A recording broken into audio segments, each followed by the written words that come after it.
Right, what have I got in my question log? Where are family secrets, which I've done. Buys Mr. Ranks. You need to go to Tower of Estrad. Find the storyteller. And find allies.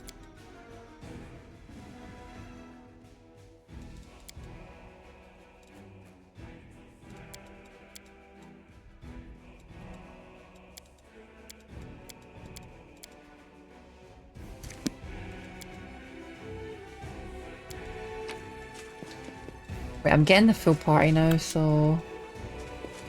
Actually, no, before I leave here, let me just sell shit.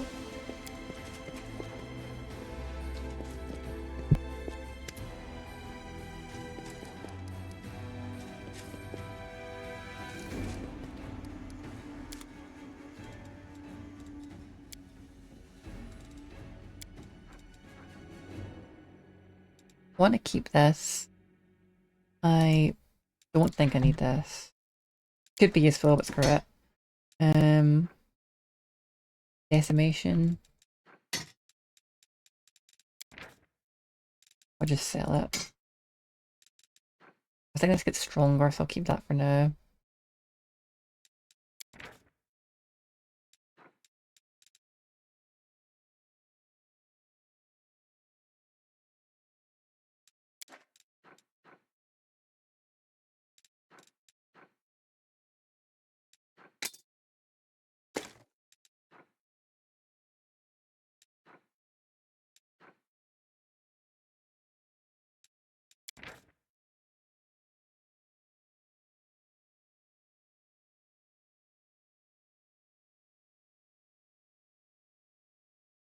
Okay, so this is the family ring, like Darren's family ring. It's worth 1,000 gold. I wonder if it's a quest thing properly in the future. I could use it, but or I could just sell it for 1,000 gold. I mean, I'm very tempted to, honestly. Great People's One. Let's just start selling a bunch of stuff. Get that for Ember. I could just sell this pet. I'm not going to use it.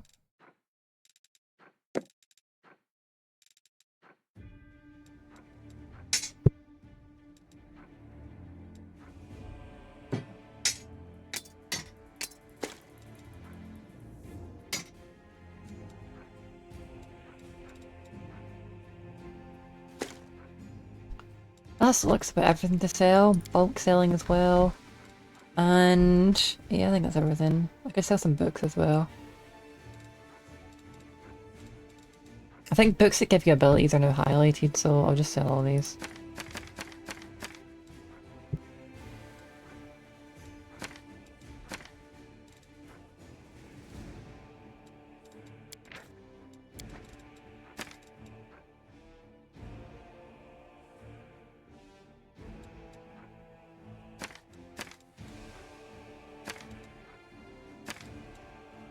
Okay, great, that'll do it. Boom. Yeah, really like powering up on the gold now. I'll take this NPC, this like made up companion I made up because I made it for a specific reason to be really good, so I'll take out Wojif for now and because I'll still have his dialogue with the mod and put in her.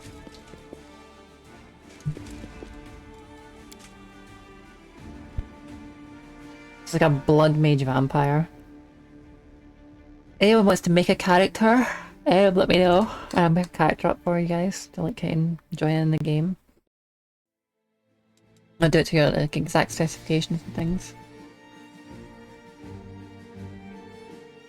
And yeah, morning again, Pixie. I think I said morning, but how are you guys this morning? How are you, Babis and Pixie? Oh, and Tom Tom.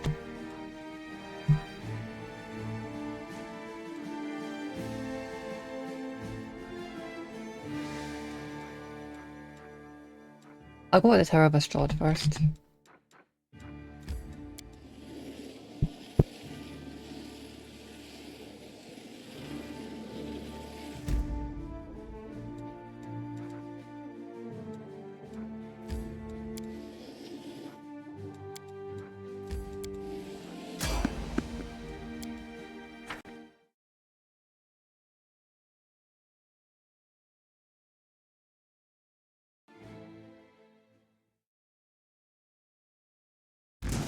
Also got to move this to the other drive, but I'll do it another time.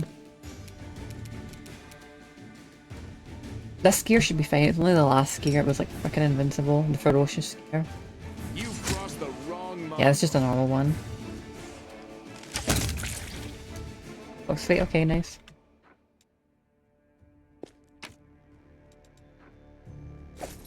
She should be. I believe I called her Blake there or something like that. Maybe I could give her a better name, but I don't know. So many thoughts, so little time. She should be amazing at just killing everything. Whip shot, water blast, blood blast. Sweet, that sounds awesome. There's Rack.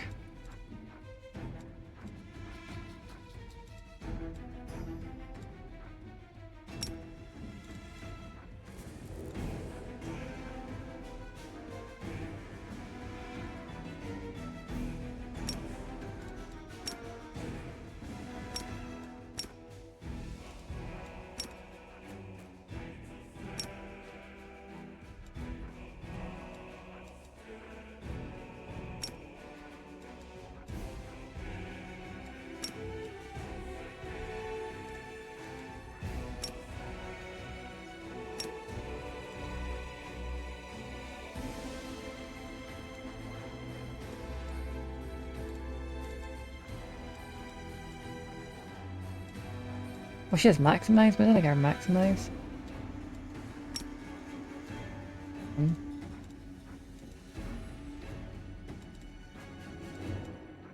So I could. This is Rack, Blood Blast. Still cost 1. Is there any way I could stop it costing 1 or is it it's costing more? Does Water Blast cost? Hang on.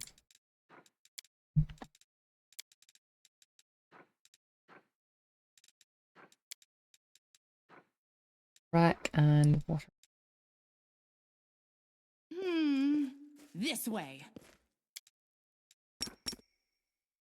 Right, Water Blast can cost 0, even maximized. That could be interesting to like just do insane damage to people. So Blood Blast and Rack are a bit stronger.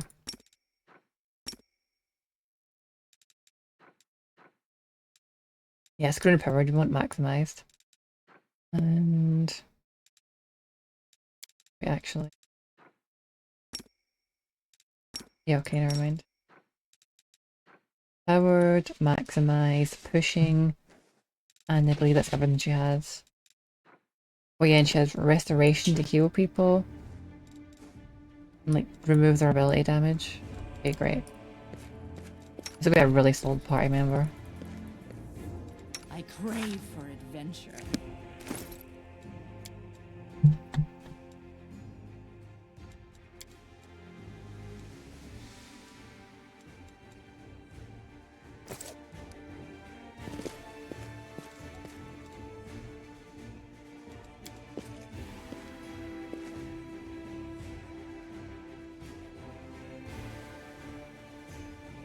Nice one, what are you thinking of having, Pixie?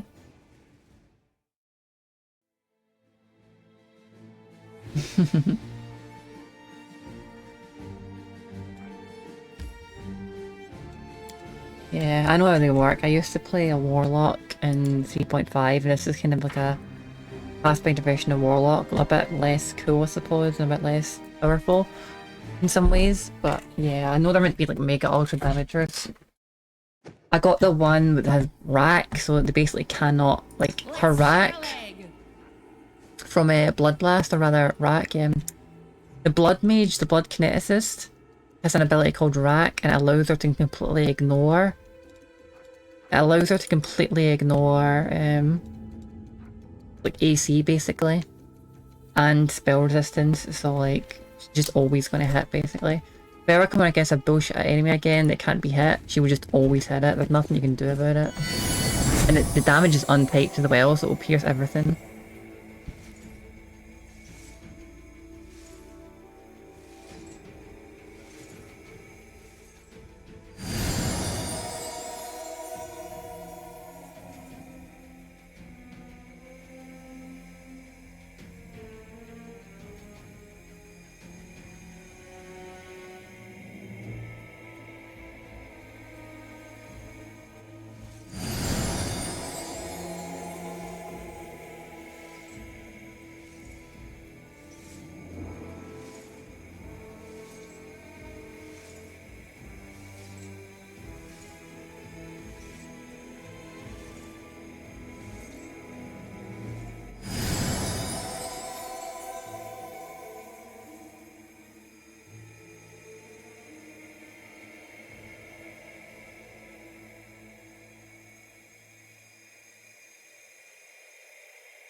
don't remember these things attacking me before. I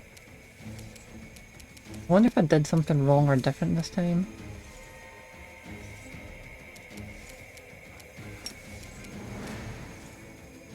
You probably can't put the ghost to sleep, Camellia, but I don't think you're going to do much else, so give it a shot.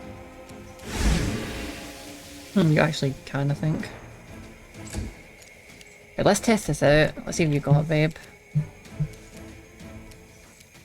Them with a rack.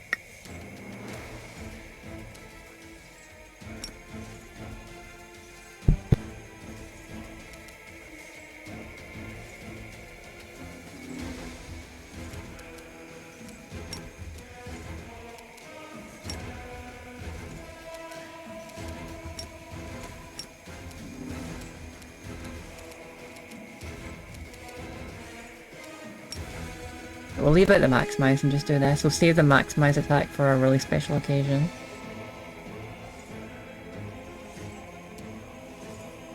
Oh, she started to gather power, really? Well, guess you're doing next turn.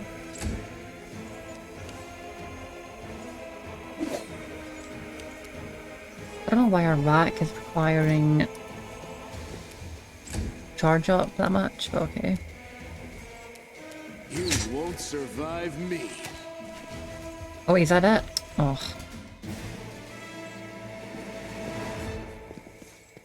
I wanted to test that out.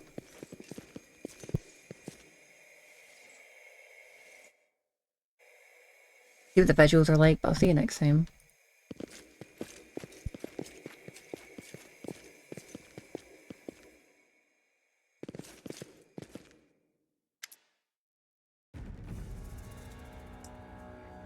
Faxon. The red-skinned, long-haired tiefling raises his pain-filled eyes to you. A huge magical brand stands out on his chest, freshly burned into his skin. The flesh around the brand is inflamed and has an unhealthy-looking hue. Hey! Stop! Who are you? Crusaders. Well. I was looking to add a couple more Crusader heads to my collection and all. I was waiting to speak there. Nice one, Pixie. I've actually got hot dogs in my fridge. I've been having them lately. Might have hot dogs as well. I think I need to get some water first though, or some kind of drink, so I'll be right back and get a drink, and then be right back up.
Sorry, back. I got some. I got a bagel as well.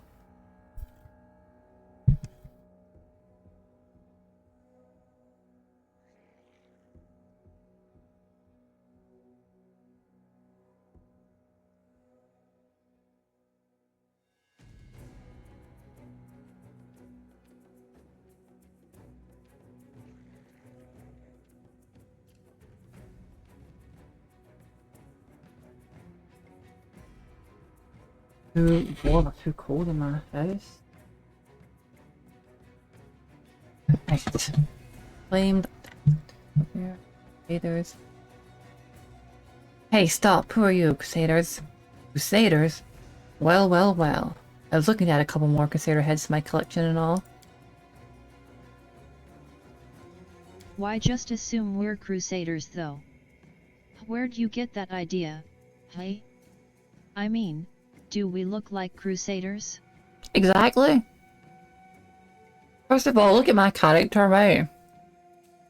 On the hang on, move my head out of the way on the left here. Or, oh yeah, I'll do this. And I'm wearing dark red and black, and I've got like claws and shit, and evil eyes. Wojif is a tiefling.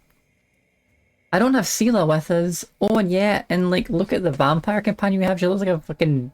She looks pretty evil. I just made her up. The blood kinesis, so I mean... besides Sela, but I don't have Sela with me, so...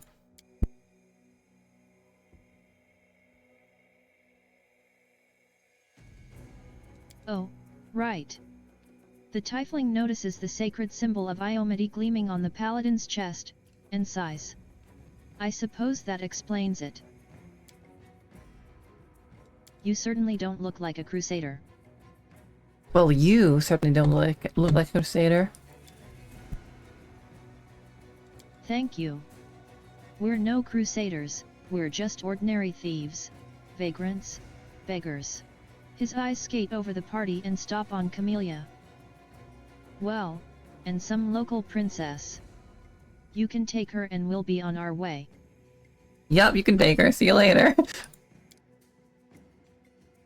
You trying to lie to me, freak? I see the blood of the conquerors of this world flows in your veins, as it does in mine. You could have been on our side, but instead you're bowing and scraping for the mortals. You can die with them.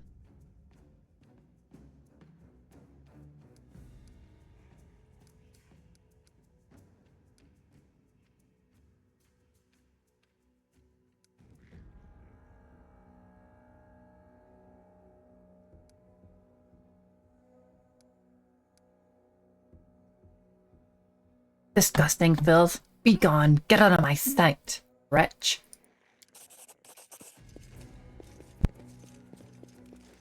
And even one of the demons ran away. Nice one.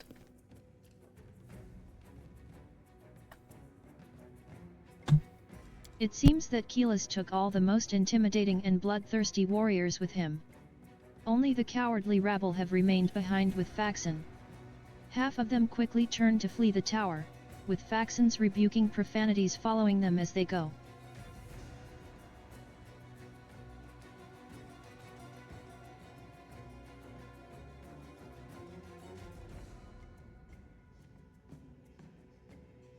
Why am I here again?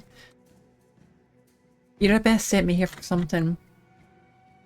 I'm gonna just say there's nothing for me to do here, I'm leaving. I'm not gonna be forced to answer my questions either. I don't care about his answers. Faxon's eyes narrow in fury and he releases a feral shriek that sets his gang slavering for your blood. The demons and Templars give answering howls to their leader and surge forward to attack.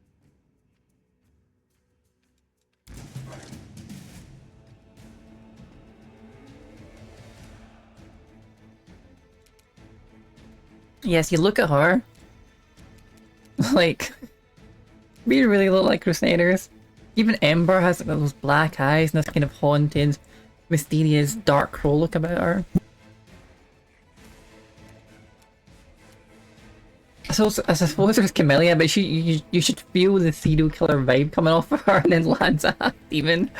Like, I wonder what they would have said if I didn't have the mod to have Sila's like dialogue there, because like we really don't look like Crusaders at all.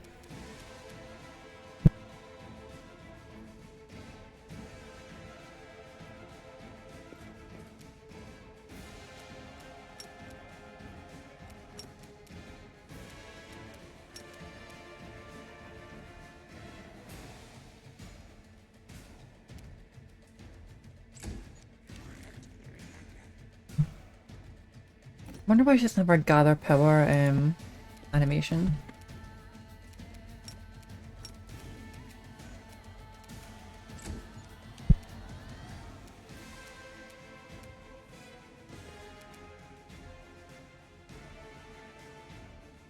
Endure this!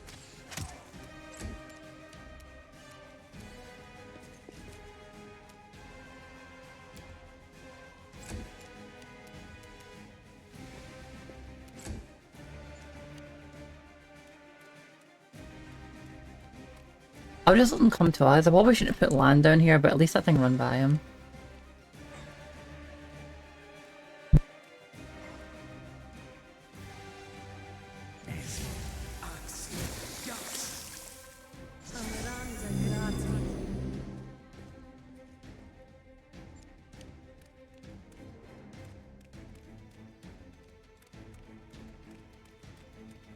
Thanks, Pixie, I appreciate it.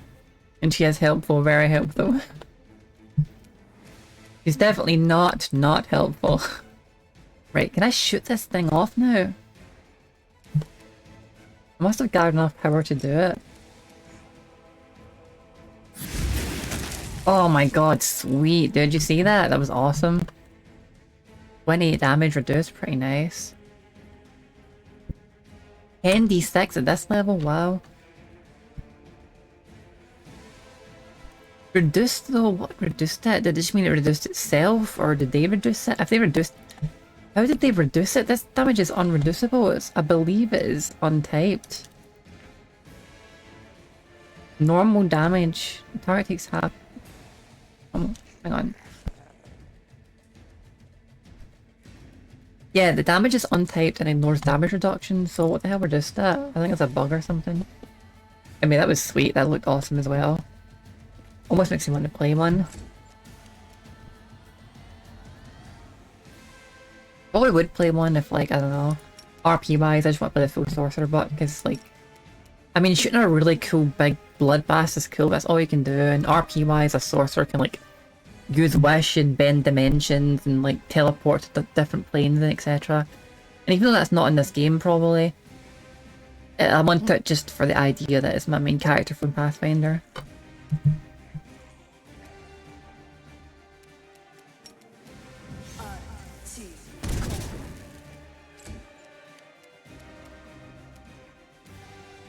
Every strike count.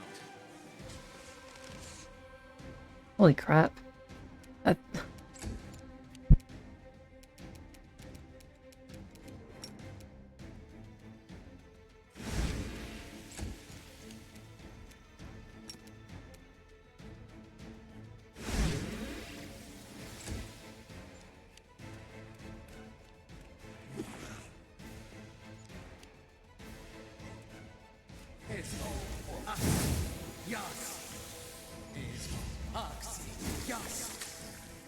I think the vampire should be okay with that, the stinking cloud. It shouldn't bother her, I believe.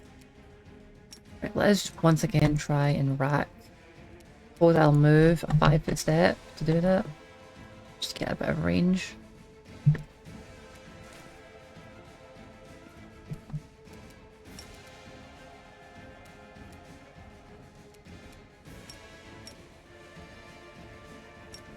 Maybe I should try the water blast until... never mind. I'll do the blood blast again. Let me read the blood blast. Hang on. Burn 2, physical damage, bludgeoning. Okay, it doesn't tell me much. It does... Wait, what?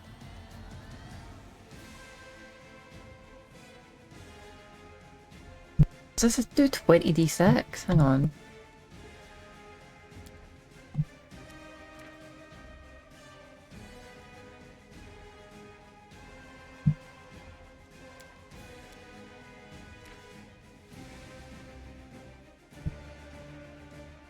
Okay, the water blast does less damage for some reason. But I don't really know why, but it doesn't matter to me.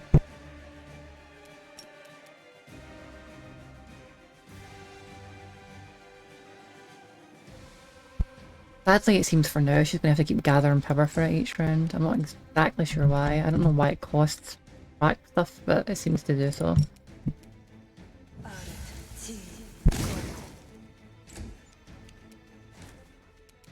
You've crossed the wrong mongrel.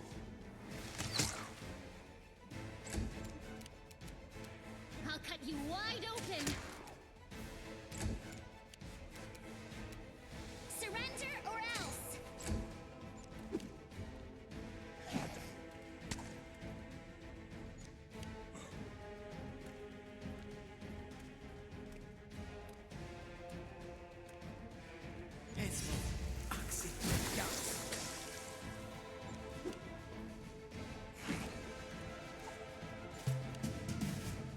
Axel looks pretty cool. He's kind of like a human cowboy or something. His portrait's pretty cool.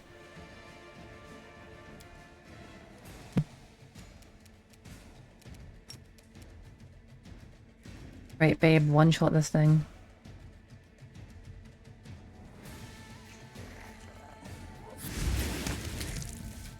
Sweet, kill it again. Damage reduced again though. I'm not sure why.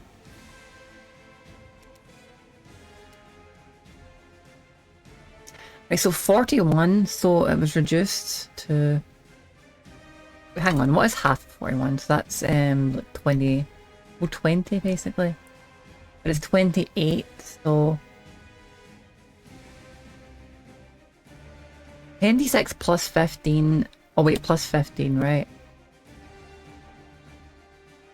So the roll result was that, so it would have been 56 basically. Right, so what's reduced is... Okay, never mind. It's just because I'm using racked, it's reduced. Not... That's what's all happening, okay. So if I used Blood Blast, I think it wouldn't go... It would go through AC at that point, but would do double the damage. So it would do like... That would have done 56. Okay, good. That's what's happening. Okay, that's pretty awesome.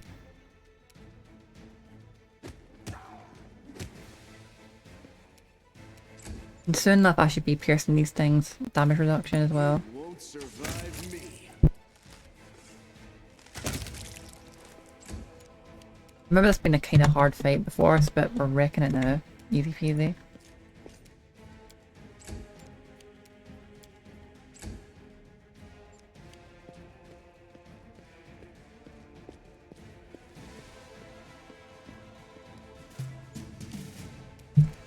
Yeah, she's just gonna go down here and obliterate this guy. I should just wait for him.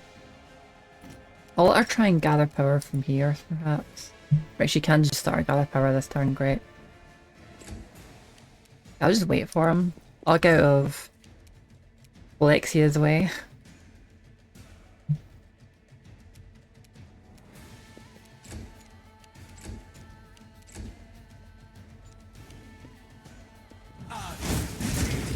Fireball shit.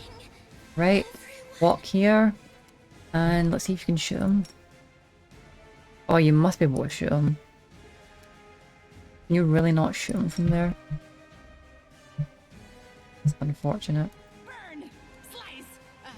Behead! I really would have liked to have seen that damage. I'm going to just wait until she can do it. You can throw another fireball for all I care. I want to see the blood blast damage. Right, blood blast him. Oh, she had to cut her power again, god damn it. Right, I'll stand in the way so she... The way tanks... So I tank it.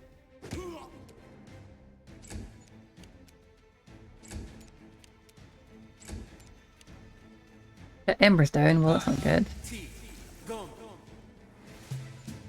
Yeah, I lapped off the shocking grass, but let's see this. It should hit him. There's no way he's going to dodge it. A ranged touch attack, she's got a precise shot, like a mega dex, everything. Oh, holy shit. 53 damage, man. Hell yeah. This level, this early, 53 damage, crazy. Just one-shot him.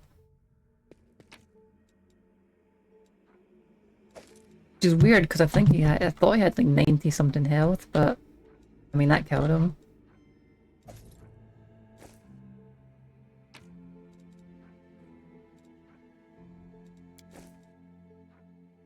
And a mace of fire.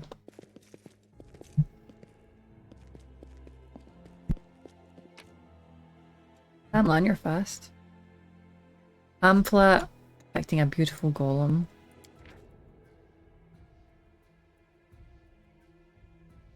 The Prestidigitator Painter Golem is an artifact of the Aslanti culture from the Golden Age of the Aslanti Empire. Made by the clerics of Shelyn, this magnificent magical construct has a number of highly specialized magical abilities that allow it to cast various illusions on its surroundings. Despite the great expense that went into its creation, this golem has no practical function and was used solely to satisfy the aesthetic needs of the Aslanti. In keeping with Shelynite philosophy, these golems were designed to wander through their cities to improve the appearance of anything deemed insufficiently pleasing to the eye. True to its purpose, each Prestidigitator Painter Golem was meticulously crafted without consideration for the cost of the required materials, and as a result, the modern-day cost of such a masterpiece would be truly astronomical. Sadly, most golems of this kind were destroyed in the same cataclysm that destroyed Old Aslant. This model was gifted to the Tower of Estrad Museum by the Temple of the Sunrise Chrysanthemums in Tianxia. That's kind of a cool feature that I can now listen to all the books without having to actually stop the game.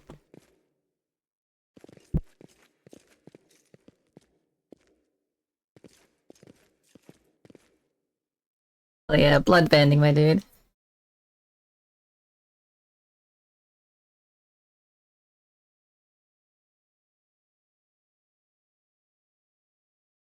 Well, I'm not a kineticist, but I mean, I guess I'll find that eventually. Unless you met her.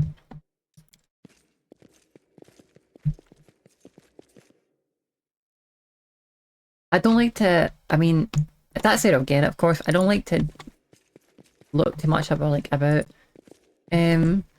gear or like rely too much on gear. Basically, like my character rely completely on their own power. They don't require gear, especially because in D&D you can you're like in the actual tabletop, anything can happen. So you can go to sleep and you can rob your gear. With armor, you like take it on and off when you sleep. So I really like to make characters that don't rely on gear in case they lose it. Except maybe rings, because I mean you're wearing a ring all the time. I was like, god damn, I really took some damage out of that. Meditate on your mistakes. Might make you feel better. Quick, else we miss all the fun. What you should ask Quixie, trusting her, is what could go right. Wait, Ember only has 16 health. What damn, what level was Ember? I think she's like... Oh, she's got 2 negative levels for some reason. Oh yeah, because she died. Okay, I'm going to fix that. Can this fix it? Ability score damage. Nope. Right, well, heal me up. Okay, great. And I don't think that reduced my HP pool.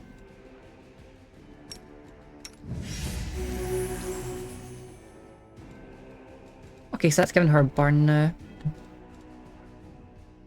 But she can keep doing it, and it is a very good heal. It's a very good heal.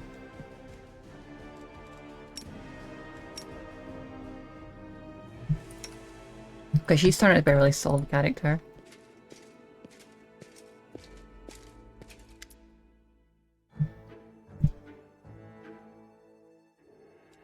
A pale and frightened half-elf looks at you warily. His face is twisted into a grimace like he just ate something slimy. Hey. Who are you? Praise Baphomet. What are you doing here? Did Faxon send you? I heard a noise outside, but I was busy making a list of the relics. Yeah, you're right. Did something happen? You can be a lot tankier without armor in this game, and that's kind of how I do it as well, but I mean, I like the idea of having a resilient body instead of a like armor, because I think that's cooler. Because anyone can wear armor in real life, but like having adamantium bones basically is not something you can have in real life, or dragon scales. You could say that, but I honestly think the starter sorcerer default gear looks better than a lot of like near everything. That and the rogue gear. But even if I did put on gear, I'd probably use the effect up at the top right of the inventory screen to like hide the armor, because I think it all looks pretty bad, honestly. At least from what I've seen.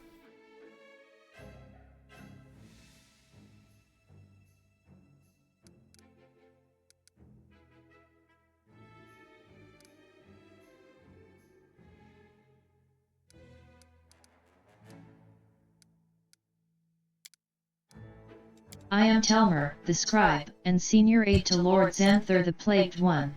Who are you? And, do forgive me, but Faxon has been assigned to this command, has he not? Where is he? I always forget to see my own dialogue lines. What are you up to here?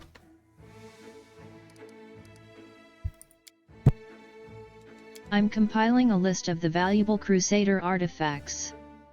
Lord Xanther has ordered that everything of use should be transported from Kenabers and saved from the looting and destruction. We chose the museum as the place to collect and sort through the trophies. Unfortunately, the local thieves have proved even quicker off the mark than the demons. They ransacked the museum in the first few hours of the assault. But there are some objects of interest among the exhibits they left behind. The museum custodian has been kind enough to advise me on those, but where is Faxon? You imagine how business-minded you must be that when the literal apocalypse happens and demons start raining out of the sky and coming out of portals and shit, you're like, right, in the chaos I better rob the fucking museum. Yeah, imagine just how fucking like hardcore you have to be to do that. Not just fucking run. It's like your first thought is to rob the place. Woljif sniggers. Ha. Finest thieves in Mendaf. You're right. Turn your back and everything that isn't nailed to the floor will be gone when you turn around again. The demons have no chance against masters of our trade, we are. Hell yeah, Wojo, you're right. There you go bragging again, dummy. Thieving has never led to anything but harm, trust me. If you fought the way you thieve, now that might be useful. No thanks, every person has their calling, and this is mine. But imagine if you fought as well as we thieve. Oh, we'd come back. It's a weird thing for Seal to say. It's actually a weird thing for everyone to say. In these games, they all know that every god exists, but none of them achieve any kind of enlightenment and understanding that every kind of aspect is kind of right in the world because, I mean, it exists. I make that argument in real life, but in this universe, there's literally gods of thievery that like aspect it in the universe. So like, you're literally questioning divinity at that point if you really kind of criticize anything in this world. It's just another side of like the universe, basically, the other side of the coin.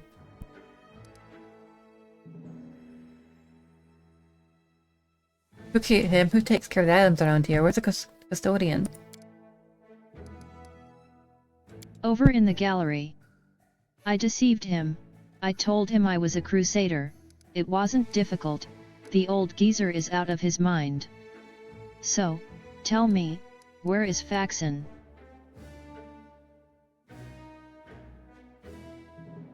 Faxon's dead, fool. Be gone. The half-elf pitches forward, but then grabs his bag and leaps away from you.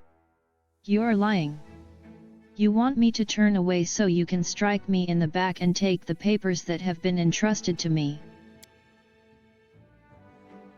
The half-elf leaps back nimbly, pulling a sheaf of papers from his bag as he goes. No. I have valuable letters from Lord Xanther here. I must destroy them. The cultist balls the pages up in his fist and shoves them into his mouth, then begins furiously chewing like a hamster. A moment later, The half-elf's eyes bulge and he opens his mouth, which is stuffed with masticated paper. He tries to cough but nothing comes out. The failed saboteur looks at you in desperation. His eyes are streaming, his face is growing paler by the second, and he falls to his knees. A strangled wheeze emerges from behind the wad of wet paper. His expressions veer from the hilarious to the grotesque as he signals to you for help. Want some salt or pepper with that? Now I've never tried eating paper myself, but a little seasoning goes a long way, whatever the meal. Confiture. The perfect accompaniment for paper is apricot confiture. How do I know this? An excellent question. As a child I once ate a piece of my exercise book in front of my horrid music teacher. To spite her. Help the poor wretch.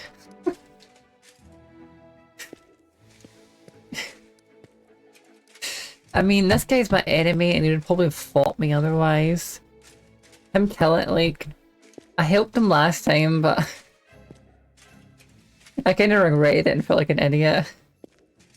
And it probably would be a more embarrassing way to live, honestly, so... I mean, this is Darwinism if ever I saw it, so I'll just let him die. The half-elf falls into convulsions, scrabbling at his throat.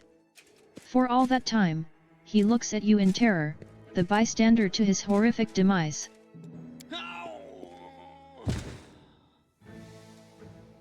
What an idiot, goddess punish them all. At least we can see the kind of mind that swears allegiance to a demon lord. I wish all cultists were as dumb as this one. All of them seem to be, and god damn, I feel bad. I should have just helped them. Fuck. Oh, I can't reload. Just go on. At least the wretch did one good thing in his life, giving us a little entertainment before he popped his clogs.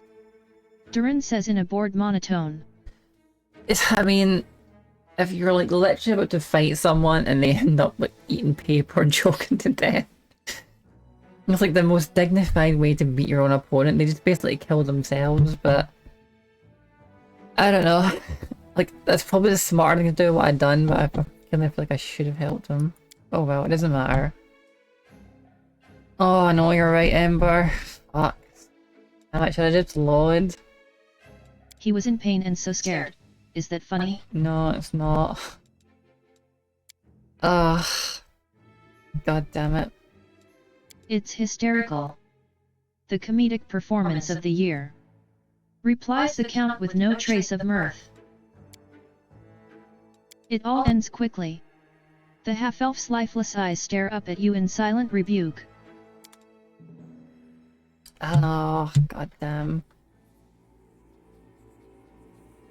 Right, I'll make a quick save and see if I loaded it, see what I've got there. I should not be... Yeah, it's before the fight. I should not just be loading everything. But, I'm sorry, Ember, I'll do it next time. Every instinct told me to help him, and I helped him last time, but... I remember last time that I helped him, I said I should have just let him choke because... I mean... You know... Like, he's your enemy.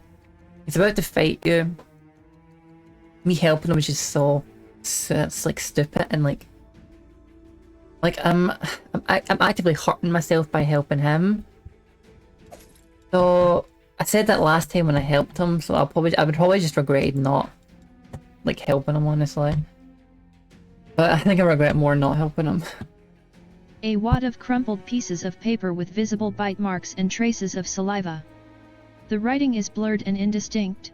Most of the words are completely illegible, but some fragments are still intact. Carefully pack up all the relics and valuable magic items and hand them over to the same courier that brought you my potions. Later, I may carve out some time away from my scientific research to sift through the detritus you managed to steal from the Crusaders. I might as well not bother, since your finds will almost certainly be of no use to me, unless I find myself in dire need of a paperweight. Still, this mission keeps you occupied and gives me an invaluable opportunity to work without you sticking your nose into my experiments. I once again remind you that the rest of the text is illegible. Only a few more sentences can be read toward the end. The punishment will be painful, brutal, and utterly inhumane. Remember this. Good luck with conquering whatever you are conquering out there. Xanther Vang. So let me read what you're saying now, Baba. Let me also make my chat a bit more to the right. As right as I can get it, honestly. I need to keep my chat up more often, honestly. I think I'll just keep up, like, I've moved it as far to the right as I can now. Try and keep it on more often.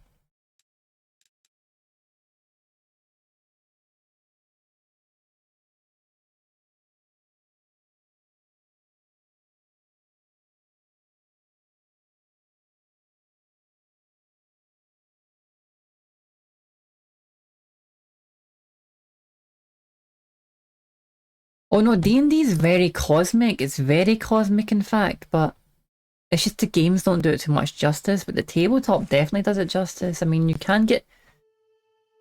It's true that sometimes level 20 characters sometimes can fight gods, but level 20 characters, if they're a mage, can also destroy planets and stuff.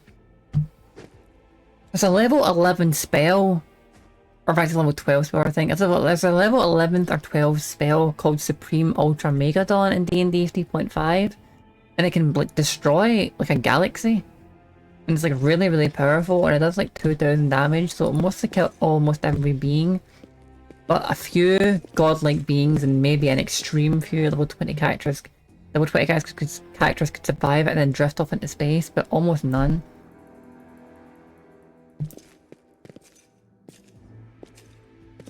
They are cosmic. The games just don't always do it proper justice. They try to, but it's hard to do that in games. But like, the tabletop games do it properly if the DM understands the universe properly enough. Like with Wish, right? You can stop time. You can rewind time at least about like 3 days or so. You can see the future.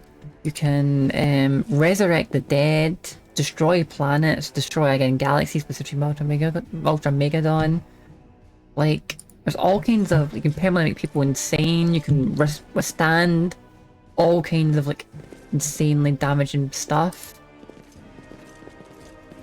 If you actually do the mechanics right and like read the rules of like strength and how much you can carry, there is like really cosmically powerful beings. It just needs to be done properly, but the rules all make sense to have like real cosmic powerful beings.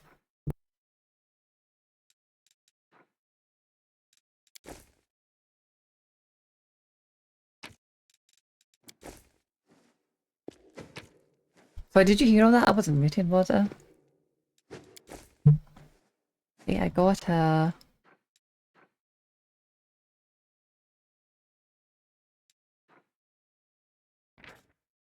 Chin Sharp Plus.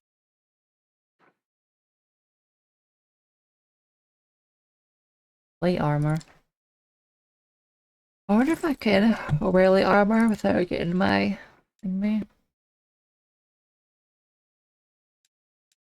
I can wear this robe, but obviously won't not, because it's something talking about the armor. I mean, it doesn't look bad, but I would definitely prefer this.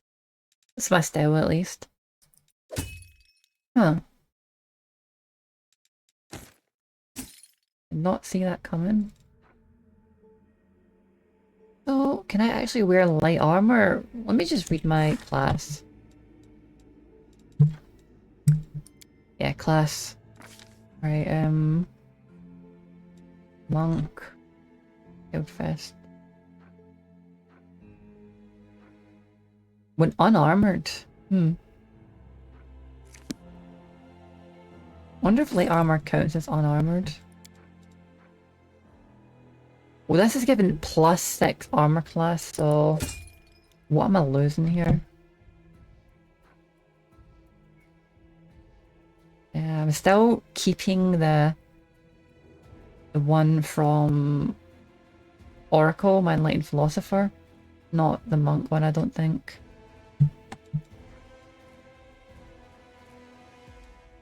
Kinda pretty, actually. I will take it off because I lose my second attack. Yep.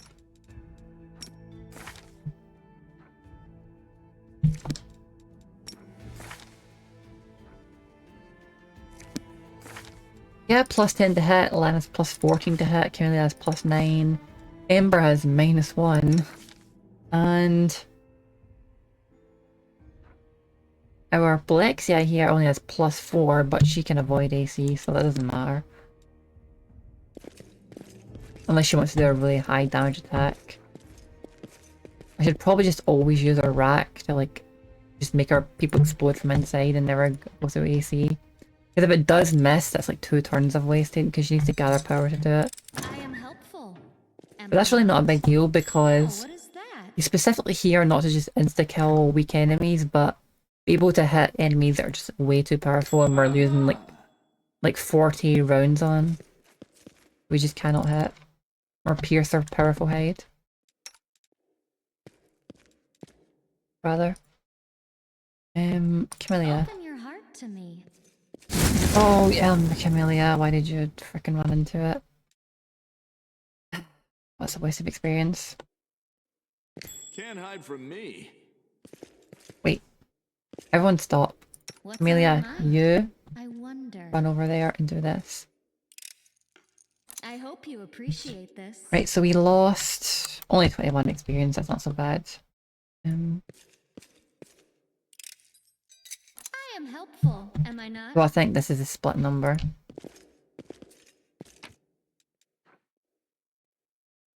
Cookery. Race of Peace. Loads of gems and stuff. At least I don't really need to worry about inventory management now that I have 5 people, because they'll carry it all. Alcata. Daniel. Oh, we yeah, I have 18 strengths now. Thanks, my. Wait, no, oh, I done it instead of. Got you back. I done it instead of Camellia. You do it, Camellia. I am helpful. Good job.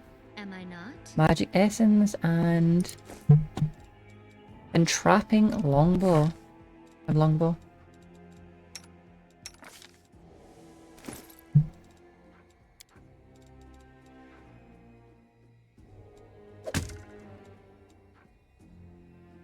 And I'm master but composite all this time. Does this reduce or increase his damage? Yeah, we want to wear this. Entrapping longbow. Gives him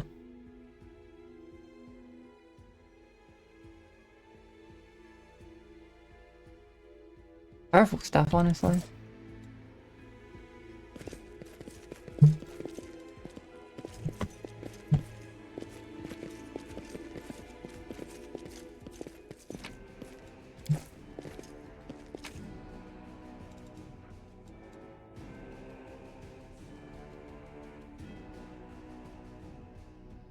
Oh yeah, gods definitely shouldn't be human to a fault. I don't think they, at least in D&D, they're definitely not at 3.5. They're definitely not very human-like, especially AO. They're very beyond human. They're very, well, a human can be this way in real life. They're just they don't have standard human morals. We see things as they are, most of them anyway.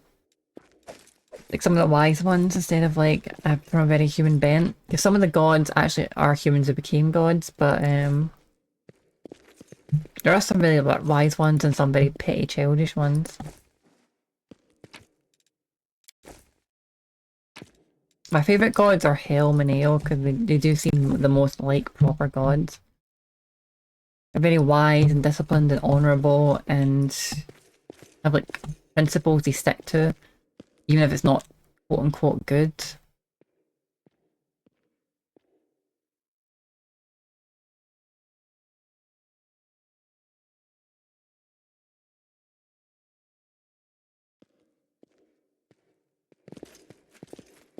I'm not sure you could call enlightened human, because I don't know much. Most humans aren't enlightened. I mean, human beings do become enlightened. Are they really that human anymore?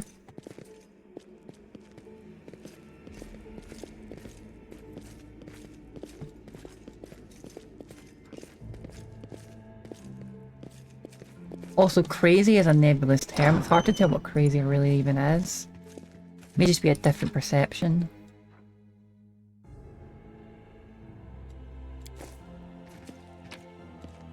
I need to read that book on angels actually. I mean, I know a good amount about them, but I know too much about demons, and I'm always reading up about demons. I should probably understand the angelic lore more. Right, I think I've grabbed everything there is to grab in here.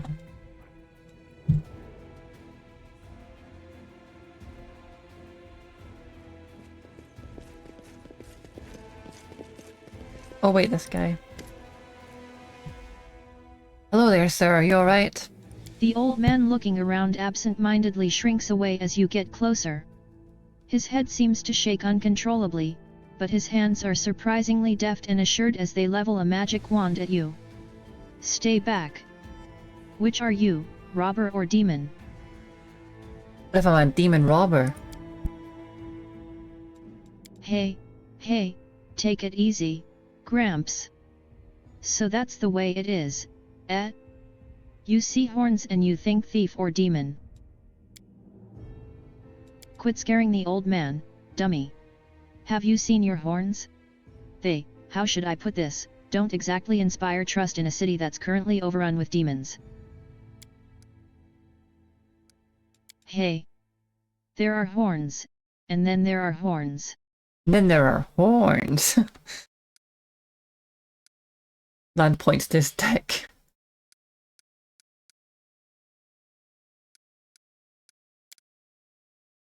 The old man goggles at you in terror, but he doesn't lower his wand. A rustling comes from somewhere behind him. Rats. The old man wheels around fearfully and peers in the direction the sound came from. The hand holding the wand gradually falls to his side. When he turns back to you, there is no fear in his expression, only vague confusion.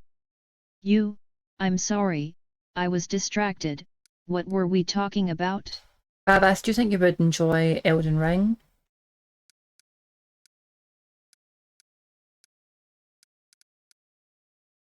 Who are you? Why did they even spare you? What happened here? Are you alright? Why about the museum exhibits?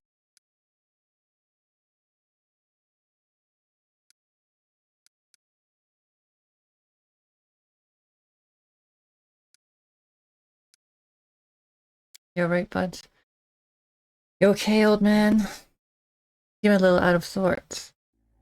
The poor old man smiles piteously and makes a helpless gesture. Old age, my young friend, old age and the poison of fear seeping into my mind. Both have turned me from a crusader and battle mage into the sorry specimen you see before you. This museum is all I have. Whenever I forget who and where I am, I just read the exhibit labels. They are of the past, just like me. And now some ruffians have ransacked this place. I'm frightened, my young friend, I'm very frightened.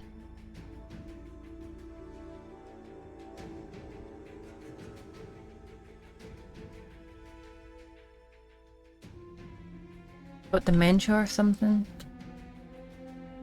And don't worry, Pixie, I'll get back to Elden Ring. I think I actually played some Elden Ring today as well. I'd really enjoy playing this. Don't be afraid. The girl whispers. There's nothing to be afraid of. All the scary things have already happened. They're in the past. I'll do Ember's voice this time because Ember's so sweet. I did say I'd keep doing Ember's dialogue, so I'll say, don't be afraid, the girl whispers. There's nothing to be afraid of. All the scary things have already happened. They're in the past.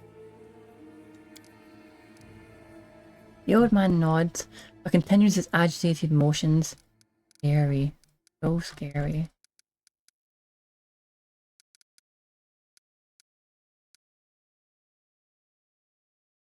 I don't really need to know about the museum exhibits. I guess the demons spared them because they just didn't notice them or bother about them. And there wasn't really much demons here, it was mostly guys, like human cultists. I'll ask Guessing about the, well, no, I'll just do this actually.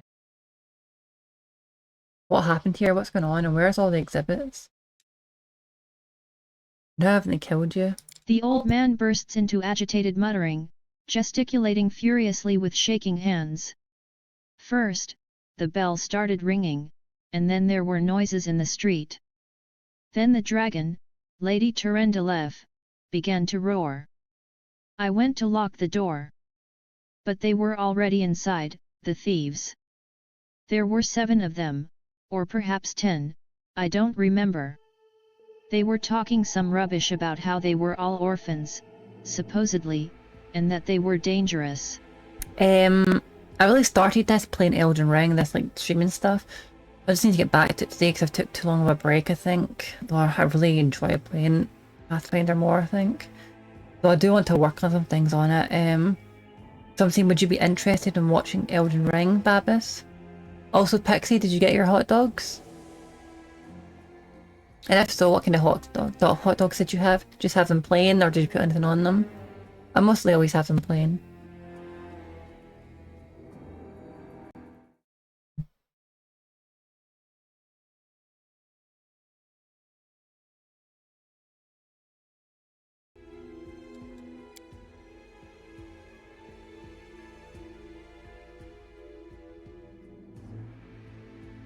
And now we play this next bit of dialogue from this old man.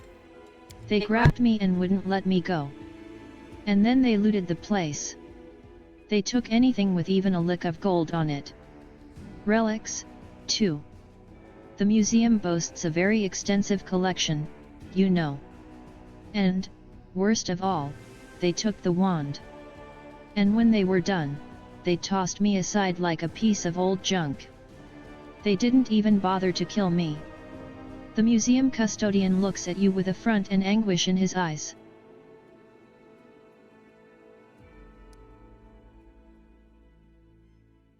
Why did the demons spare you? Why didn't they kill you? Did you hide from them, or did you manage to deceive them? The museum custodian looks at you in stark surprise. Demons? There have been no demons in this museum. I heard them breaking into the tower, but then everything went quiet. Then a very polite young fellow came along, a half-elf. He said Kenabers was under attack, but that the Crusaders had already recaptured the tower. He said he'd been sent to oversee the evacuation of the museum. He was very pleased to find me here. I've proved a very useful resource. I showed him all the most valuable relics, explained what they were, and he wrapped them up, labeled them, and carried them off somewhere. And I've been here all this time.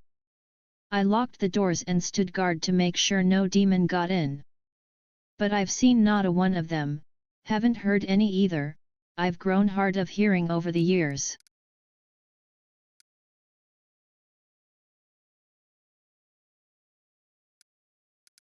What wand did these thieves steal? The wand of Zacharias, my master. Zacharias. He was a great man, the hero of the defense of the lost chapel. And those scoundrels took his wand. A relic. Ballads are sung about Zacharias. And they're just damned thieves. Master Zacharias will return and he will assemble all of us, his students. And we'll show them. I'll show them what Battle Mage Telden is made of. Fury sparks in the old man's eyes, his spine straightens, and in a fluid motion his hands raise his wand at the ready.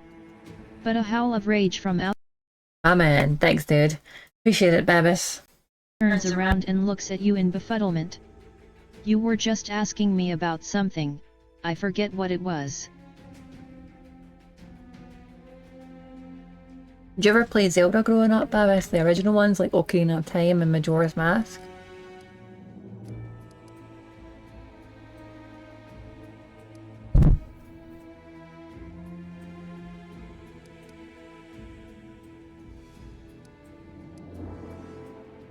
How about Zacharias? The old man turns misty-eyed.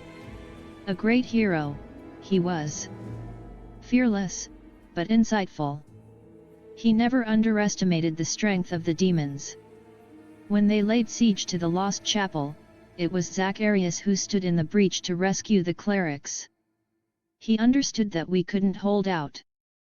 But he refused to retreat, he had vowed to defend the temple.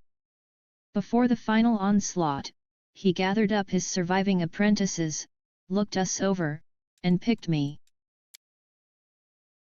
He said, "Telden, today I will die and leave my comrades behind. Take my wand and bring it to Kenabers. Should an hour of great need come, a worthy crusader can take the wand and bring it to me. I will know that my brothers need me once more, and I will come to their aid. Not even death shall stop me." I'm dead. Sounds like some kind of self-resurrection. Sounds very lich-like, especially for a mage. Not like a cleric.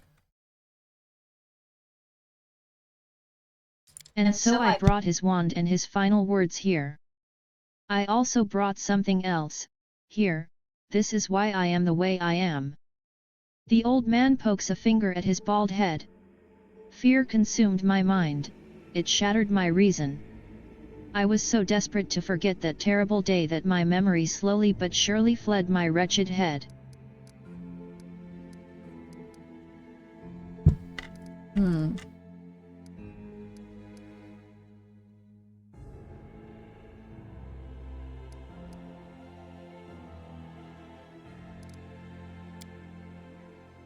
What about the museum exhibits? This is a lot, so I think I'm just going to skim read them because I want to like get through and get along to another thing.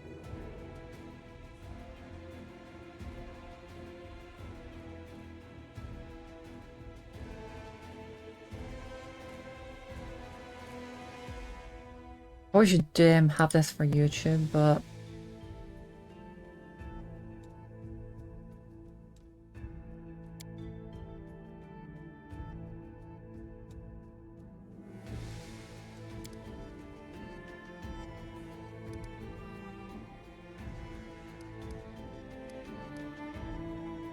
yeah, exactly, Ember. I did get the AI voice for YouTube and I probably should use it, but it takes a while to go through there and I wanted to get into the next parts of dialogue.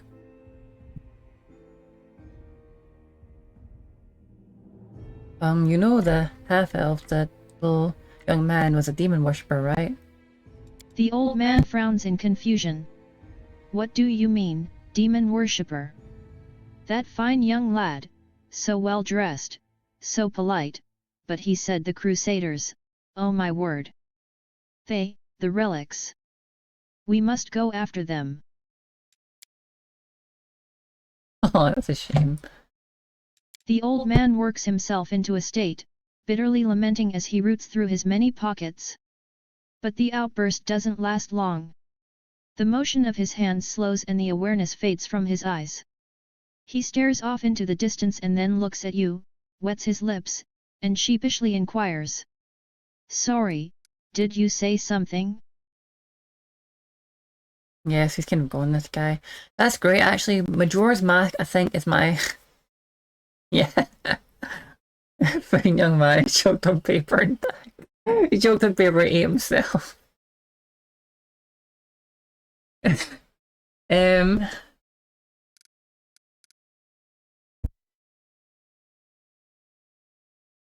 Yeah, Majora's Mask was my favourite one. I really wanted to, when I got my own place a long time ago, like to start streaming then, but I kind of put it off a bit even then. But I really wanted to do Wind Waker and Celebration, but I finally started streaming and I still want to do Wind Waker, but I realised I want a lot of people to share it with me. I want us to, like, for example, at one point, be able to, like I want to explore islands and we can, like, maybe wait till nighttime and all, like, and we're, like, camping on the island and surviving and exploring and, like, cooking and eating things. And we could maybe then go to cook and eat things in real life. And we could all do it as a stream and, like, sit and eat and talk together. But sadly, I don't have enough people to, like, share that with. So I want to wait until I get about 300 followers, because then that'll be about up to 100 average people perhaps. And then I can do Wind Waker. So until then, I'm going to do Ocarina of Time, Majora's Mask, etc, and work my way up to Wind Waker. And hopefully by that time it comes around, I'll be able to do Wind Waker.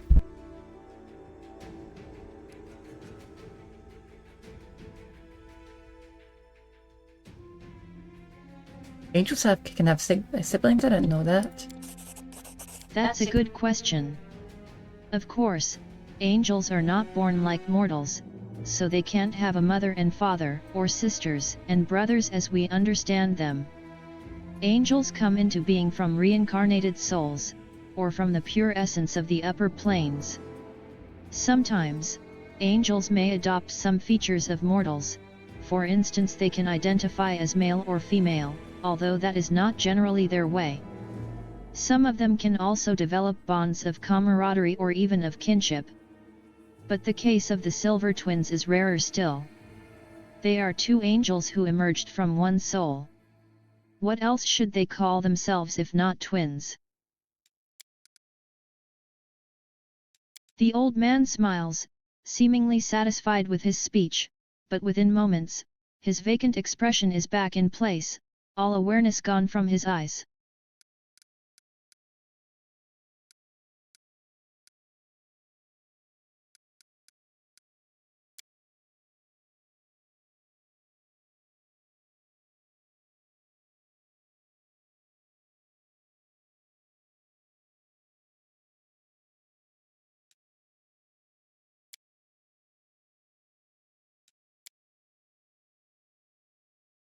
We said he at the Battle of the Lost Chapel.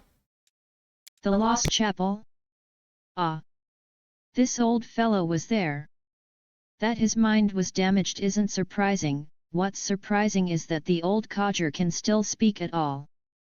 In the entire history of the Crusades, which aren't exactly uplifting, this is one of its bloodiest chapters. Some time ago, I wanted to know what became of the abandoned fortifications and estates the Crusaders left behind. I read through the accounts of the Lost Chapel veterans. Now that was a real bloodbath. Damn it, I don't know what to ask all of this, but now, like, every time I keep asking things, new options come up to give me, like, keys and things, so it makes me feel like I need to exhaust the dialogue log, which is a kind of a shame, because I always want to. He is boring me a little bit, but I'm not going to say that. What are the keys for? So, the keys to the whole place, basically. Give me the keys if you don't mind.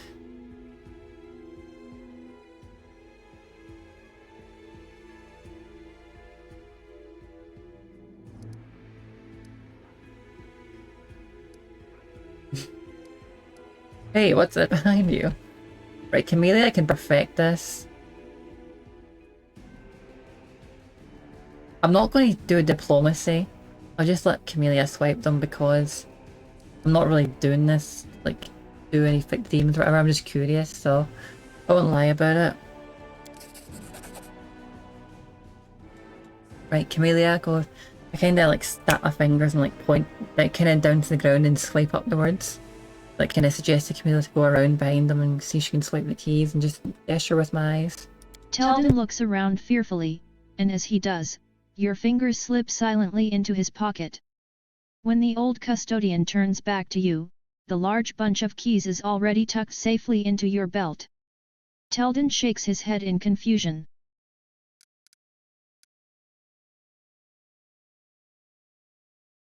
Okay, we've set up a defense and a base at the Defender's Heart. Your best is there and you should be fine and they'll help you like stay safe and look after you.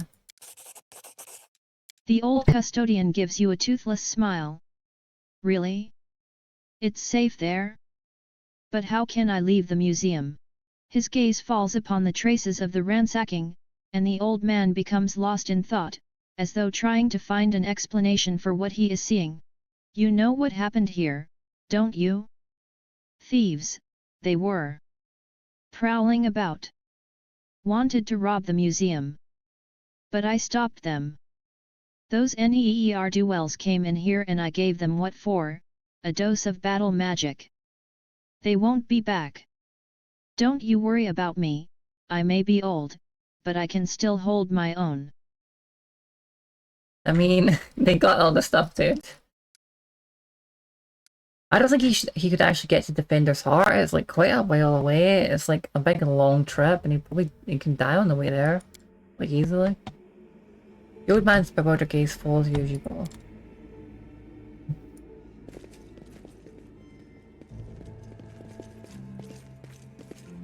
I guess I got the keys though. I think I just already opened all the doors that were here. I think I just like lockpicked them honestly, didn't I? Perhaps. Grab this that we missed. Yep, seems to be nothing else really here.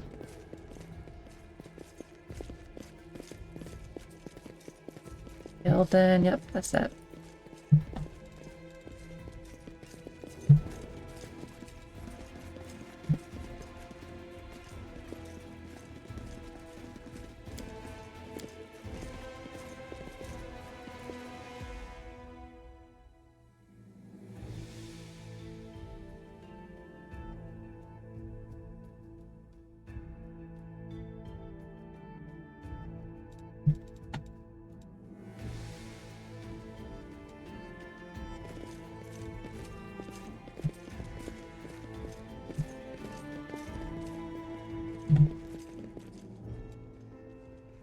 Okay, I wonder if I actually...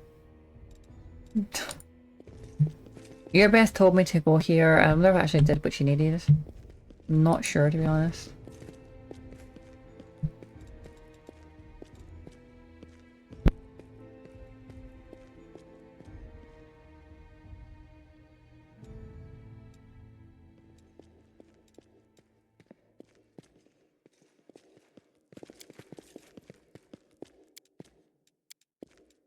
I think I came here before. I remember the first time I came here, I spent like a good half an hour here, right? Way too long trying to figure this out. I thought it was some puzzle because I couldn't get through here. And I didn't realize you could just run up this fucking thing and just run in there. I tried, actually, I think I actually seen it up there, but I tried it and I didn't have pathing back then or something, so you had to like manually do the pathing. So I clicked up there and you just wouldn't go up. So I was like, I guess you can't get up there, but you could.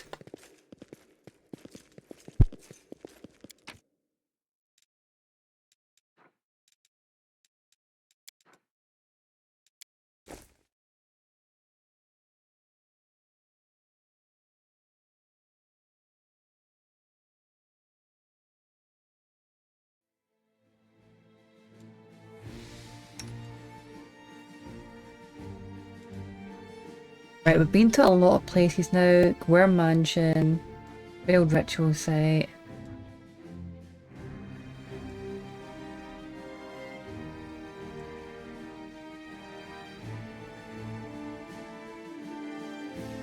I think we still have stuff to do at the Market Square, but I'll go to the Black Wing Library first. And then I'll go back to the Market Square and then head back to the Defender's Heart and do all the stuff I need to do there.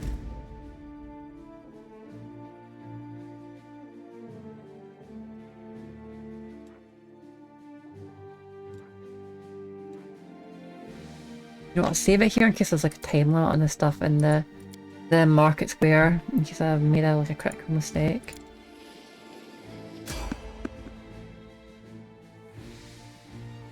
I know the puzzles in this game, I'm not here for it, dude. Like, I usually love puzzles in games, but the puzzles in these games are just, like, again, you can feel that kind of hate from the devs, because, like, they don't even make sense. They actually, like, make no logical sense. You can't really figure them out. There's nonsense, a lot of them.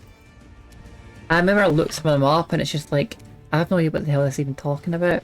And I've solved some pretty harsh puzzles in games. Usually my, like, people I know are always asking me to solve stuff and, like, work things out, advice and all that, but, like, this puzzles just suck. I thought I'd enjoy them, but I don't. They just make zero sense.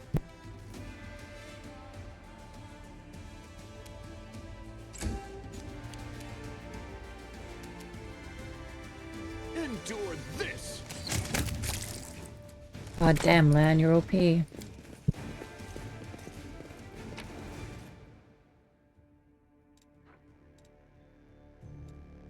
I wonder if Arcane Strike works on ranged weapons. Could be good for Lan.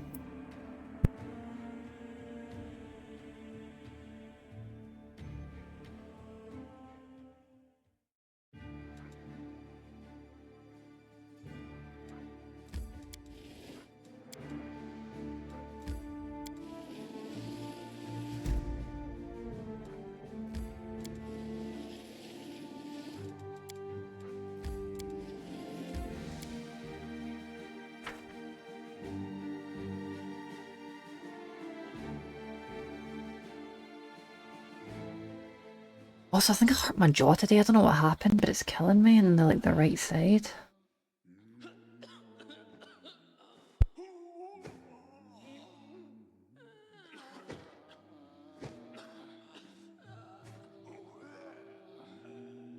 Wait, I think I just fixed it about there. Still a bit sore, but I think I just got something fixed there.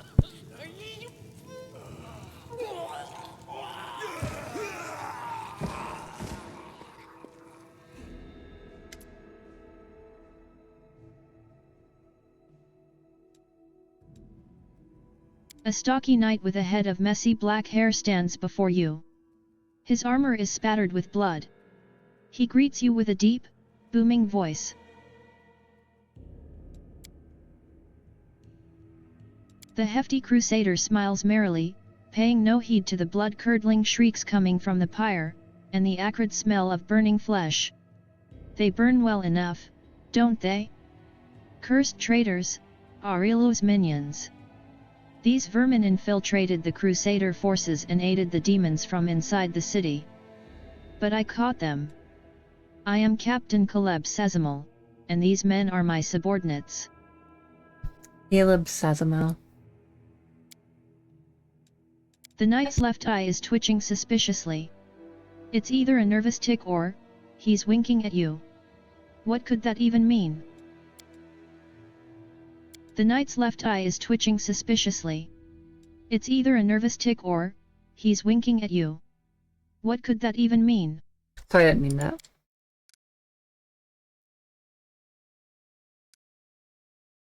Strange feeling rises up within you. It's pure instinct, and you don't know what you're about to do, but you're certain that it's right.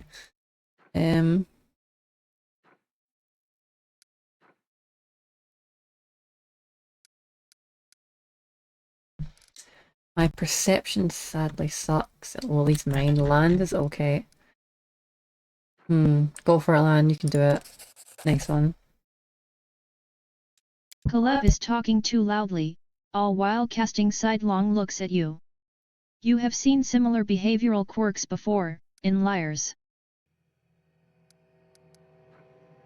Well, you may as well try this Ember since it didn't move it in the land.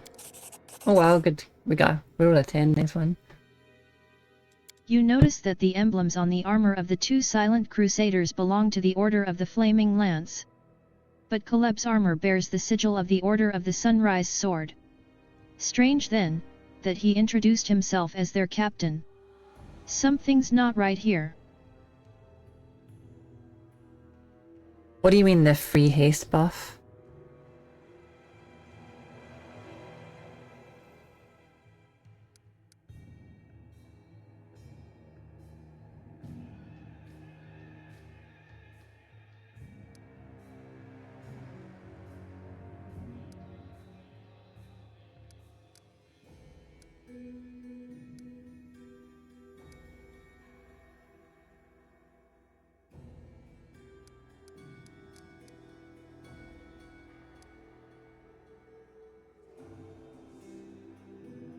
Put those flames out, I order you in the name of Baphomet. The words fly out of your mouth before you can even think them. Some gut instinct told you that this is precisely what needs to be said in this moment. And the words hit their target. The crusaders jump in surprise and look at each other in terror. The corners of Duran's mouth are twitching, like he's struggling with all his might not to burst out laughing. I feel like Darren, he's pretty good. Woljik glares menacingly at Caleb. Didn't you know, mortal? We're everywhere. Ma'am. We didn't know you were one of us. You heard her. Put the flames out. Cuffing his lackeys round the head, Caleb herds them straight toward the fire. All three of them start trying to fight the flames, showing no concern for their own safety. An inexplicable feeling of rightness flows through you. You enjoy seeing the look of oafish terror on the faces of the crusader and his lackeys when you rebuke them for their fecklessness.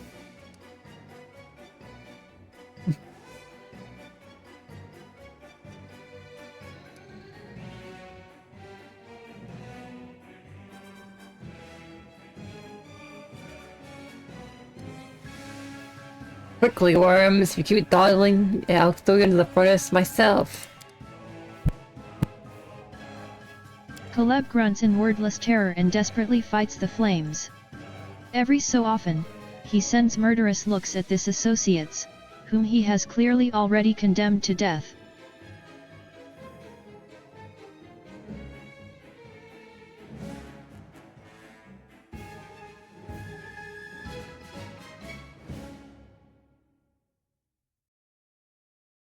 Ah, I see. How could I have got in here and stopped this, like, before it happened? Because, like, I'm pretty sure I came here as soon as I can. I mean, I suppose I did rest sometimes. Yeah, I know what you mean, actually. I just didn't come here soon enough. I mean, there's other places before you. I think that was just as naturally as it could be. Yeah, but it doesn't matter. It's fine.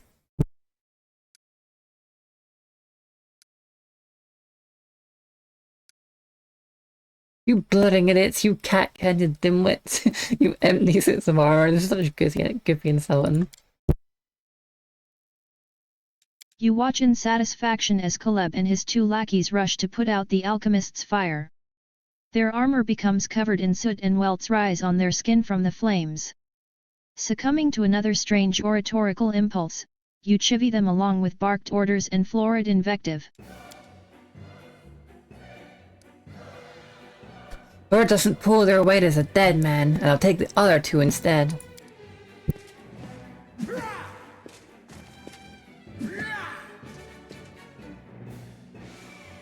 With a wary look in your direction, Caleb abandons his own attempts to quell the flames and turns his focus to thumping and kicking his subordinates to hurry them along. The method proves surprisingly effective, and the flames begin to dwindle.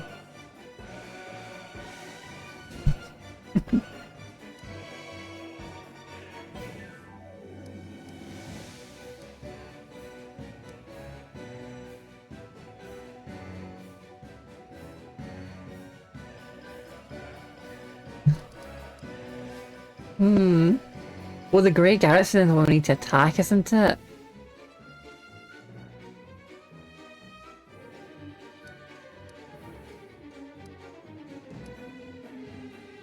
I felt like doing the evil option, but I'll do this and we can even benefit from this.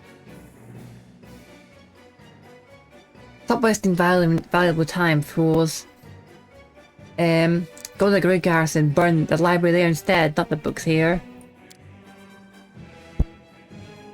Durin looks at you with amused curiosity and speaks in a soft voice. I do enjoy your sense of humor.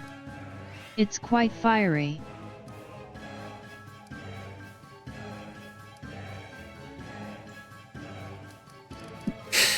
One or two, I think. I do like I say nothing a lot of the time, but you know what? I'm feeling playful. I'll give him a 1. Durin lowers his lashes with a slight smirk. Thanks for the warning.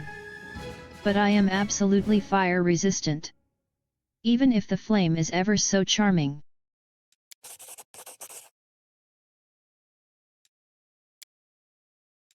There's plenty more where that came from, ma'am. I'll do everything you've ordered, and just as soon as those crusaders arrive, they'll be dead meat.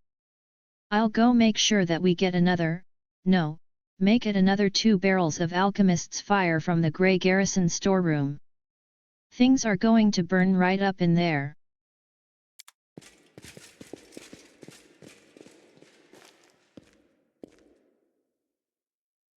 Well, yeah, I think I can do the Grey Garrison. I think I found it obscenely hard before, but I managed it. My character was a good bit weaker than it is now, and so was all the rest of my party. Oops. That is an elf. With a beard. I guess the worst can be found even among the best.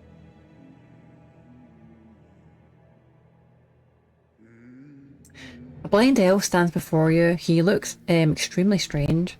His face wears its ears heavily, which is usually for members of his race, which is unusual for members of his race. Thinning grey hair, a ragged beard, sightless milky eyes, pale papery skin covered in age spots, a spine curved by the passage of time. This is not how elves typically age. The youth that graces the faces of elves, even on their deathbed, has totally abandoned this decrepit specimen. The old elf holds out his hand in your direction in the perennial gesture of the blind, greeting you with an unexpectedly strong and calm voice. Hello. I am Storyteller, and I wish to thank my rescuers. That is you, if I am not mistaken? Indeed. Storyteller? Ha. That's the first I've ever heard of a venerable old-timer like that having a street name. Sometimes a person can lose their name. But Mama and Papa are gone, friends are gone, and there's nobody to ask what it was. So instead of their name, a person can pick any word that is good. Everybody has to have a name, or do they? I don't know.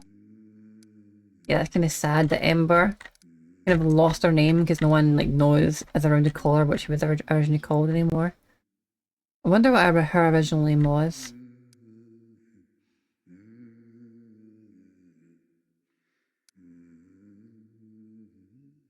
Why didn't you burn in the fire? To tell the truth, I myself do not know. I felt the heat, it was so strong. I waited for the pain, the burning, but I was unscathed. But the smoke nearly did finish me off. It may be some form of magical protection against fire, but I don't know by what means I may have acquired it. Just another oddity for my collection of the inexplicable. Gloom steals across the storyteller's pensive face. I'd like to be able to inspect this guy and see what his stats are. Very curious about it because he was in the first game.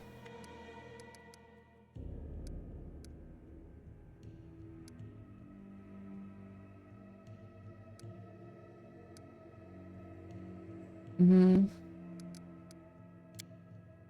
want to talk to you about something. The old elf responds with dignity and courtesy, but firmly. In thanks for my rescue, I of course will render you a service in turn, whatever it may be. However, at this moment, I wish to be somewhere safer than the present surroundings. My recent adventures have fatigued me greatly. I would be grateful if you could help me to a safe shelter of some kind. The stubborn set of the elf's mouth tells you that he won't change his mind. Typical. Typical. You do someone a good turn, and instead of saying thank you, they just ask for more help. Too true, well, Jeff, too true, my dude. Bang on the money. Go easy on the old elf. He's had a rough go of it.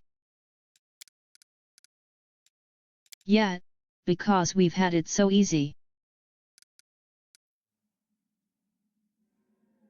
Okay, I'll take you to the Defender's Heart. Please accept my sincere thanks once again. And, if I may, please don't rush. I will struggle to keep up with your young legs. Shit, am I going to leave this area instantly? Not yet. Hang on, just give me a minute. Okay, bunch of armor and potion stuff. Nice. 375 gold. Full plate. Sweet.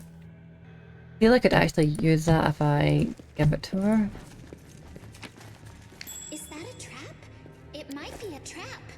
It might be a trap. Okay, cool. A fancy book where I can learn something. Let's see if I'll learn it by doing this.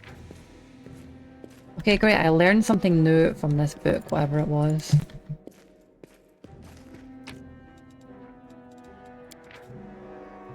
How to make money during the war against demons. Right, 24 arcane check. Hopefully I should be able to do this.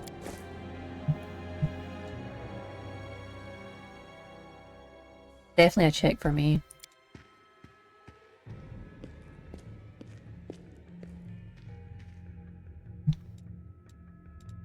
Every single time my rolls and checks always fail, the other parties always work, but mine's always fail, and I believe 15 Arcana. Now I'm loading that. I think that exact thing happened the last time as well, and I said the same thing. It's always my checks that fail, and it makes me feel just like a fucking loser. The teams and parties checks always work out. I had an expert in Arcana here. I've got 15 Arcana, so bloody make the check.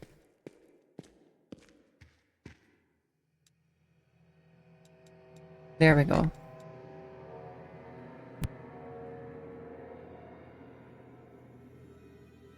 A large demonic blade fell upon the library, splitting the ruins in two, and leaving an enormous black scar. It is possible that this guy himself was the one to destroy this building with his terrifying scythe rift carver. Terrifying scythe rift carver.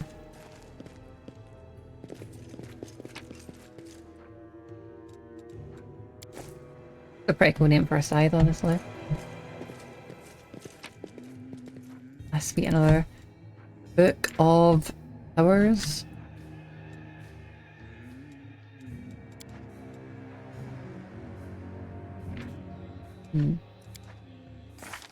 Rendelev, the Guardian of Canabris.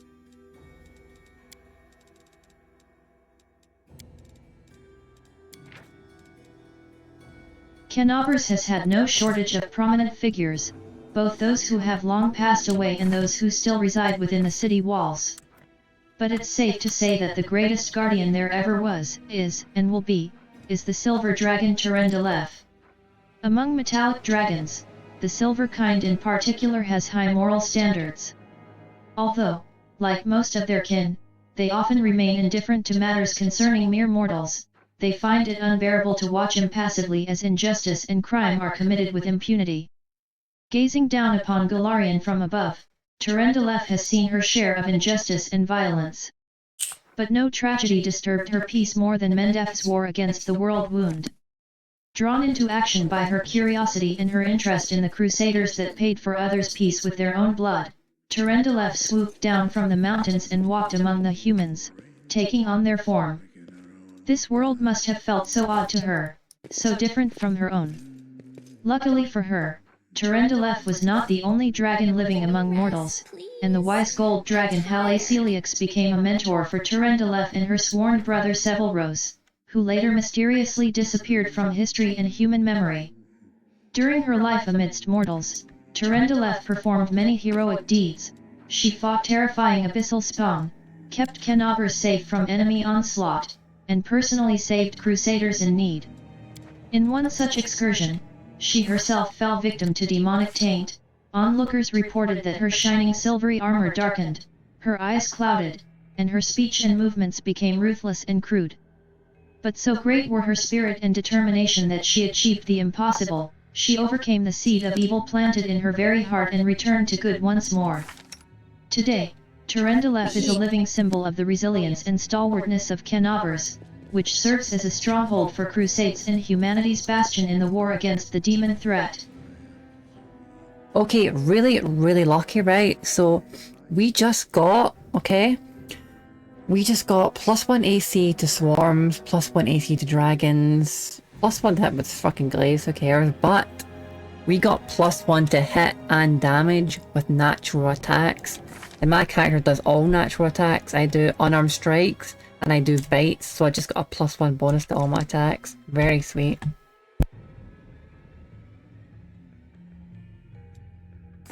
So yeah, basically an optional thing, like a book over here that I just read, an optional ability. Probably not good for many characters, but for me, who uses all natural attacks, I basically just got like +1 to hit and damage. It's pretty awesome. It's basically like +2 strength for me. Very, very good.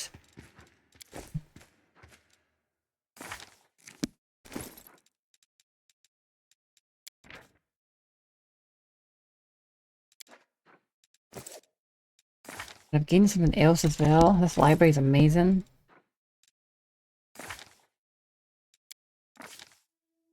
I gained... and a +1 AC against demons, so that's kind of +1 AC against just about everything there. Is that a trap? It might be a trap.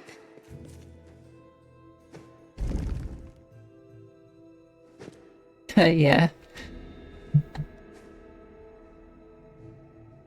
Well, basically I think it's a book on martial arts, so like you've learned like more ways to be ferocious and throw your punches with like balancing your weight and stuff.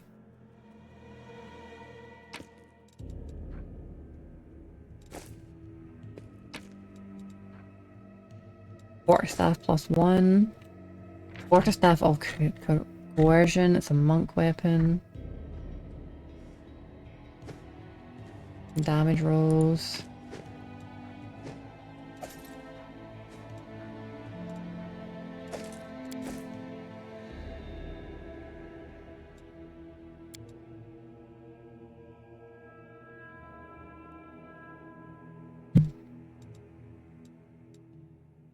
This is a statue of the mage who founded the Blackwing Library. He cut the wing off a demon known as of Rock and hung it above the entrance.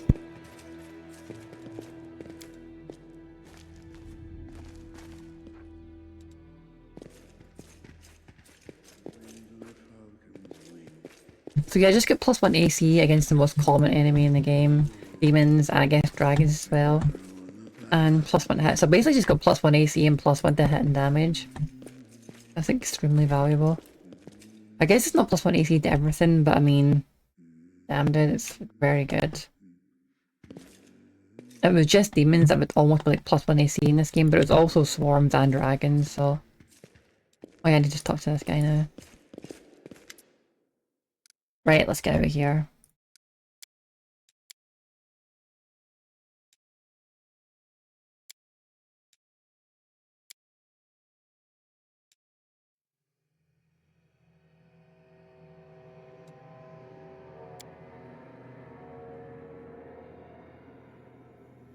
I didn't think this would be so long, just thought I'd just get a name, so... I'll put in do it Ember's dialogue. And she's responding to things he's saying.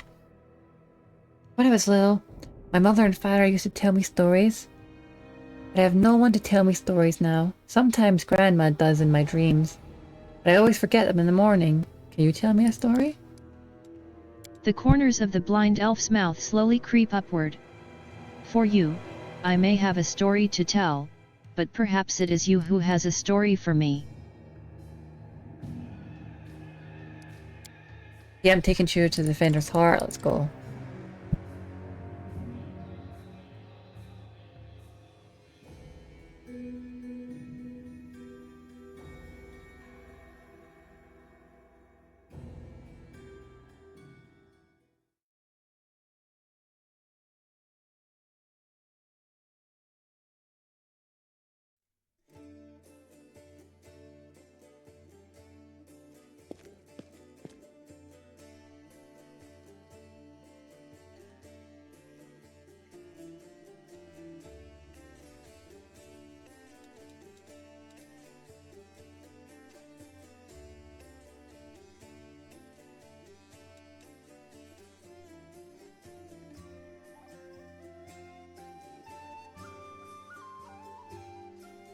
Oh, there he is. Okie dokie, we got Darren and the storyteller. Could speak to you. Could go back and do what I was doing. I've done enough talking. I'm going back to doing my quests out there. I'll speak to Arabeth because I think she wanted me to do this. Thank you for receiving this demon citizens of Canabras. All of them deserve to be saved. Arabeth casts a meaningful look at Count Erendace sitting at a nearby table. I don't really mean that, of course. I just never fail to be astounded by the way good people seem to perish while the not so good prove incredibly amazingly enduring.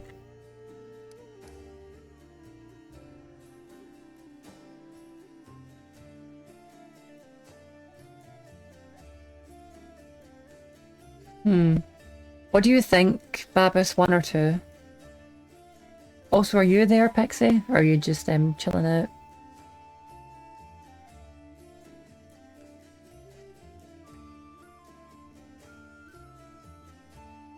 You're there, Babus? If you're not, it's okay.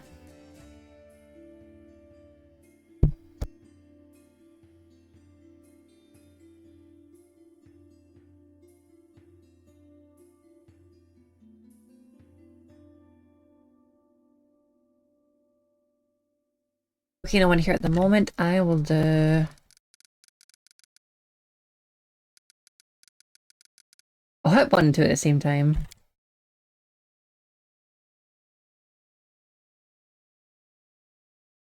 Is there bad blood between you two? Oh no, nothing like that. I think he dislikes all paladins equally. But the real question is, who does he like? Only his hangers-on, I'd wager. The Count has a certain reputation in Mendaf. He's not a pleasant individual by any means, but he's not known for any particular villainy either. The Count enjoys a life of leisure surrounded by a gaggle of sycophants, who are always eager to badmouth the Queen at his command. He likes settling scores, too. There was a hero of the First Crusades, Sir Lant, a kind and honest man. After the end of his glorious career as a soldier, he became a wise mentor to the younger generation. He ran afoul of the Count somehow, perhaps by lecturing him about his idle lifestyle and a lack of purpose. When Sir Lant died, the Count managed to buy a portion of his estate and ordered the knight's helmet to be reforged into a chamber pot. And, of course, he didn't keep his little joke private. The Queen was particularly affronted by it, because Sir Lant used to be her most loyal comrade in arms.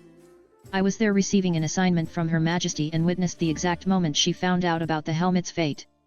It's a small thing, but I could see the Queen's anguish at the travesty that had been made of her friend's legacy.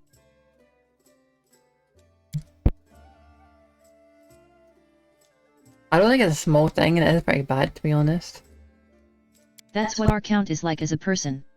And as for his talent for survival. Do you know the story of Heaven's Edge? He was the only member of his family to escape with his life when the demons unleashed a magical plague at the Arendelle estate.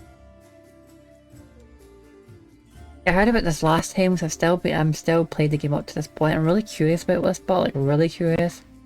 I think it's the thing I'm most curious about in the game so far.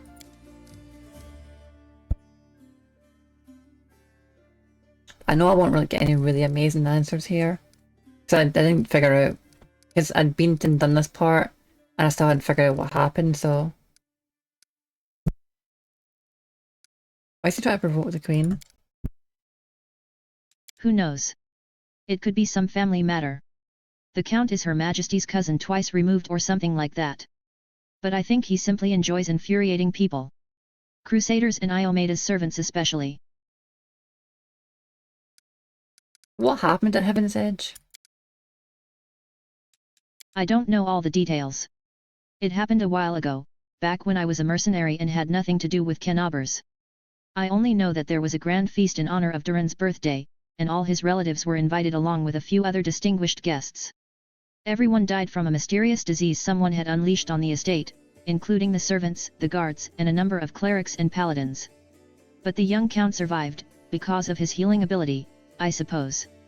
Durin does possess an unusually brilliant talent, even if the application of his skills leaves much to be desired. Irabeth scowls. Thanks for the info, Irabeth. My pleasure. I'm sorry you had to endure my grumbling. Watching these things happen to my city has put me in a foul mood. Oh yeah, that's what I was here for. Okay, the Tower of Fraud has been cleared of demons. Great. The places where the demons have gathered need to be cleared one by one. Then they won't be able to stab us in the back when we take on the Grey Garrison. Thank you for your service. No probs.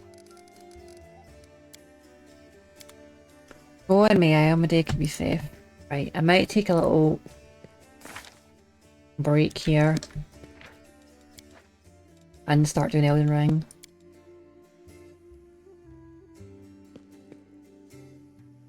Probably I should have buffed myself up with mage armor, but I've got 26 AC this early, so I'm fine. And it'll be 30 with mage armor. Yeah, 30 with mage armor, and then Green Steel is 34. And I'll have more at some point in the future. I'll probably end up capping it at about 40 odds.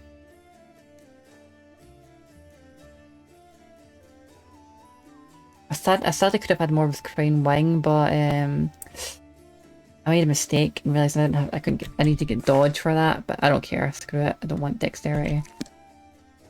I actually had a mod before let me have artful dodge, which is like lets you use intelligence instead, and it's like a base Pathfinder thing, and it lets you count as dodge for feats, but I mean I could get that mod again, because I mean it's not like it's cheating, it's like part of the base Pathfinder, they're just not added it in. I don't know what one it was, I don't want to make the game too unstable, so I guess that'll be it. Right, so I'll call Pathfinder for today, and I won back the Elden Ring.